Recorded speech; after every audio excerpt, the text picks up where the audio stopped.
So we're on day 6. Once again, we're in the second half of the retreat, and today is that second day. And I would describe this second half as an analogy as such. The first half we were getting all the materials to build the ark, if you remember the story of Noah's ark. And this second half, we're going to use those same materials to build that ark, build a certain spirituality. So we're going to go deeper, as we said yesterday, with the prayer attitudes that we already have been talking about, but to be more simple in this way and just to go further into what we already have heard. Today we go back to the attitude of faith. Yesterday we were speaking about the importance to invest in faith. When we listen to the word and put it into practice, it's like building a house on rock. So we build a strong faith. We are putting investments in our spiritual account, our account of faith, and that becomes strong the more we do it every day. So we continue with this atmosphere of faith with this passage today that I recommend you could read from Hebrews chapter 11. If you have time, this is a beautiful chapter that speaks about faith and what faith entails. I'll just start from verse 6 of Hebrews 11.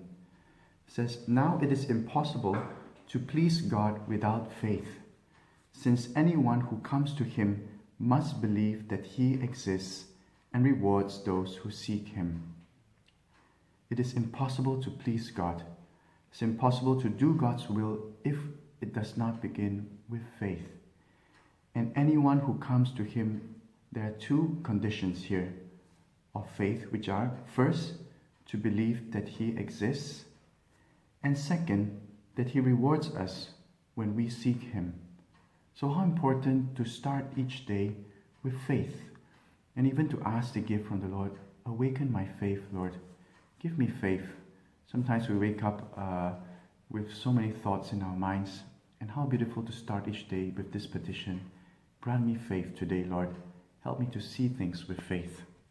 So believing in God, that he exists, and we enter into his presence, this helps us to enter into that atmosphere of faith.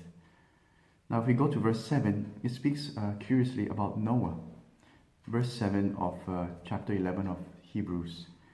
It says, "It was through faith that Noah, when he had been warned by God of something that had never been seen before, took care to build an ark to save his family. He was able to claim the righteousness that comes from faith." So once again, this act of building that ark is a matter of faith. Nobody would normally praise you for your faith. They won't praise you for prayer. And sometimes in our world today, they might even laugh at you. Why are you wasting your time, praying, doing these spiritual exercises? And sometimes those voices come even from within our hearts. Why build an ark? Why pray? Why be charitable to those who treat you badly? Why seek virtue in a lifestyle of a society that's a free-for-all? So these questions produce resistances to faith, and Noah is an example of how to persist in believing that God exists, he speaks, and that he rewards us when we come to him in prayer. The world would not reward you for your faith. God will be your only reward for investing in faith. In verse 1 of the same passage, same chapter of Hebrew, it says, "Only faith can guarantee the blessings that we hope for, or prove the existence of realities that are unseen." Only faith can guarantee the blessings that we hope for. And one question that we can ask ourselves today, what are those blessings that you hope for today? What do you hope for? What are those blessings that you come to God for? Health, family, virtue, relationships, maybe financial freedom, forgiveness, companionship, maybe the blessing of happiness, love. Ask yourself today, what are those unseen realities that faith promises you through prayer, charity, and the practice of virtue. What are you looking for today? In fact, the Gospel of today, in the first week of Advent, speaks about faith. The Gospel is Matthew chapter 9, verses 27 to 31. Matthew 9, chapter 27 to verse 31. It says, "As Jesus passed by, two blind men followed him, crying out, 'Son of David, have pity on us.'" So maybe we are familiar with this meeting between the two blind men and Jesus. It's curious, but they come together to be healed, not alone, to receive their sight. We come to prayer, we ourselves, if we may apply this to ourselves, we ourselves come to prayer also to ask for sight. But perhaps not a physical sight, but a spiritual one. No, we ask for spiritual sight or vision, a kind of vision of faith, to see things in a different light, and it only comes from God. As some people say, no, it's like we are taking a helicopter ride and we go high, and when we look at the things on the earth, that's a different perspective when we go higher up in our prayer. Blindness of the two men is a symbol of frustration. When we can't see, we become frustrated.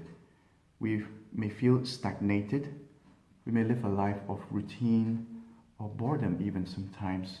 Or sometimes we feel condemned to a kind of future over which we have no control.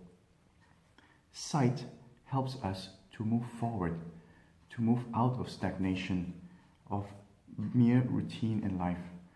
Sight means we have a direction to go towards.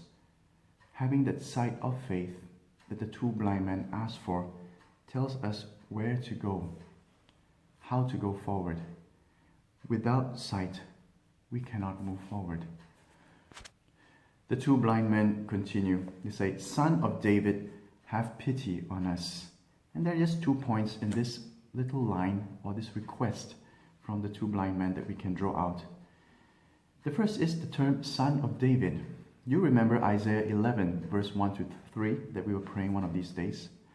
We meditated on the shoot or the son of Jesse, which was David, who possesses the gifts of the Spirit, the 7 gifts of discernment, and the capacity to see.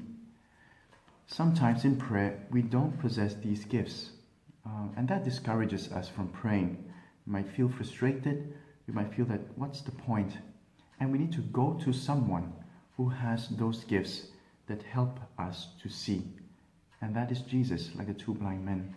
It's a beautiful analogy in this passage today to help us to go to the Son of David, to go to Jesus, to look for the sight of the gifts of the Holy Spirit that can give us sight to discern and to see what all these means and how to go forward.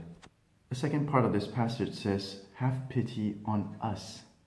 And it's so beautiful that this passage presents 2 blind men instead of 1. What does this mean? It means that we are never praying alone, even if we are praying physically alone. There are others, like the 2 blind men, there are others who need sight as much as you do. So when you pray, you are praying also with them and for them. This is a beautiful reality of prayer. Prayer is never a private matter. Prayer is always for someone. And even if you're not thinking of them, when you pray, there's like a kind of effect that goes towards those you want the prayer for. It's always an intercessory prayer. The passage continues. When he entered the house, Jesus entered the house, the blind men approached him, and Jesus said to them, "Do you believe that I can do this?" And they said, "Yes, Lord." And he touched their eyes and said, "Let it be done according to your faith." So once again, the question, but do you believe? When you come to prayer, do you believe that Jesus can give you the blessings that you're asking for? He asked, do you believe that I can do this blessing, this miracle that you are perhaps asking for? Do you believe that God can heal you? Do you believe that God can bless you in that aspect, perhaps, of your family or your friends or this particular aspect that you're hoping for. Jesus says, it will be done according to your faith. So we come back to the passage of Hebrews 11. Only faith can guarantee the blessings we hope for. Only faith can prove the realities of the things that we have not yet seen, but we want to in our lives.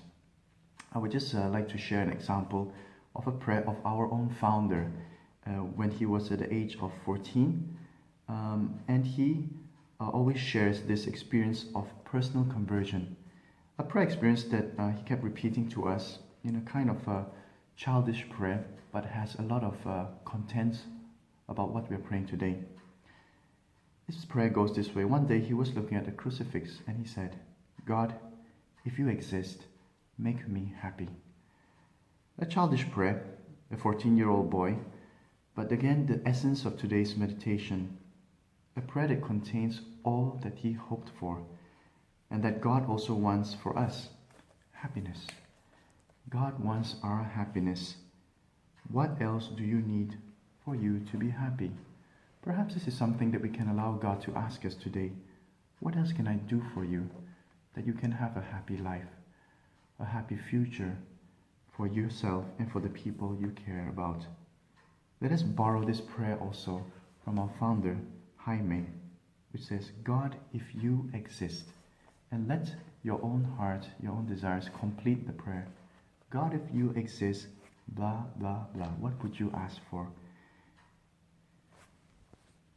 For example, God, if you exist, make me grow in faith. God, if you exist, free me from all these things.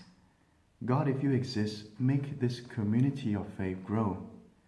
Or for example, even, God, if you exist, help my charism, the gift you have given me, to expand and to spread. Because I want to live not just for myself, but for many who have the need for this gift I have. God, heal all families that come to us. Heal those who will get nourished from our prayer and our faith. So whatever it is, why not try to be free and not be ashamed to ask God? Sometimes we don't know what to ask. Sometimes we feel bad about asking because maybe we're asking the wrong thing. But don't worry. Whatever imperfect prayer that we do, God will answer it in His own way.